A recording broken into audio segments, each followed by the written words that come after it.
मैंने Indian embassy Riyadh में जो DCM है अबू मैथन जॉर्ज साहब से मेरी बात हुई और उन्होंने मुझसे कहा कि कौंसल जनरल जिद्दा भी और वो ख़ुद इस पर मालूमात हासिल कर रहे हैं और जो भी ज़रूरी कार्रवाई करना है वो करेंगे। और साथ ही साथ मैंने इन तमाम उम्रा पैसेंजर्स के दोनों ट्रैवल एजेंसी से वीज़ा डिटेल्स लेकर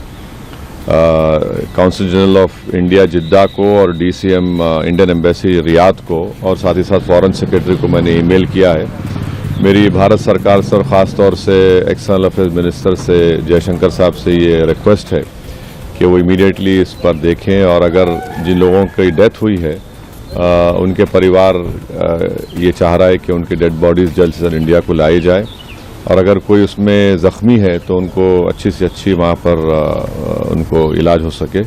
ये मैं रिक्वेस्ट करता हूँ हमारे एक्सटर्नल अफेयर्स मिनिस्टर से और भारत सरकार से।